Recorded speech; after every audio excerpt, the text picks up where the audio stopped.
Tuesday, Chapter 16, Joe's Perspective. When Miss Frost comes back to the resource room, she's carrying a tray with 3 hamburgers on it, 1 for her and 2 for me.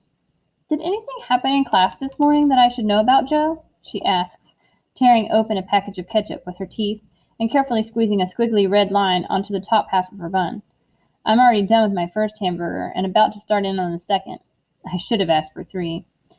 I spazzed out a little when Mrs. Beam asked me to read. I say, "Did you tell her about my APD?"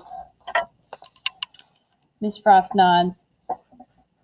I reach for a carton of chocolate milk and try to open the spout, but the paper keeps ripping. Miss Frost takes it from me and uses her fingernail to pull open the milk, then she hands it back. "I was wondering if anything happened with Robbie in class this morning," she says. "It's Ravi," I say.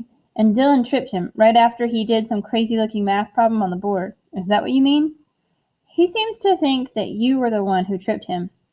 I shake my head. "I guess maybe he's not as smart as he thinks he is," I say.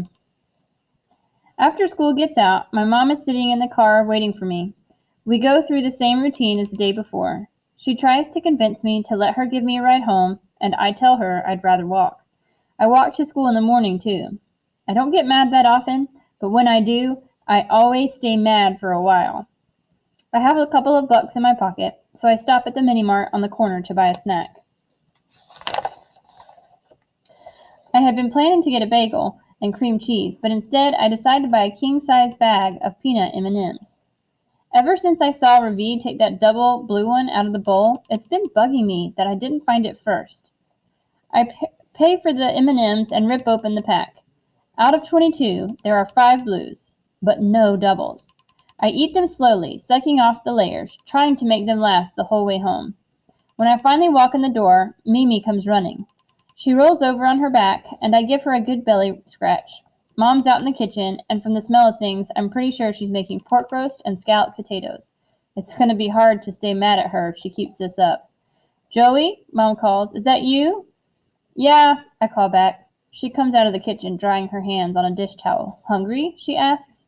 My head tells me to go upstairs, but my stomach tells me there's pork roast and scalloped potatoes. There might be apple crisp, too. "I'm starving," I say. "Dinner won't be ready for another hour, but I just took a crisp out of the oven. You want some?" Boy, do I. But between last night with the meatloaf and now this, I don't want her to think I'm a pushover. "I'm still mad at you," I tell her. "I know," she says. I follow her out into the kitchen where she dishes up a big bowl of warm apple crisp. "Ice cream?" she asks. I nod, and she puts a scoop of vanilla on top of the crisp. Perfect. I take a bite and close my eyes, letting the taste explode in my mouth like fireworks. "Are you ever going to forgive me?" she asks. "Eventually," I tell her. She gets busy washing lettuce. I'm glad she doesn't ask me about my day. I keep thinking about what Ravi said, and the way he pointed his finger at me. Even apple crisp can't take the edge off that. "More?" asks Mom. "No thanks," I say, handing her the empty bowl.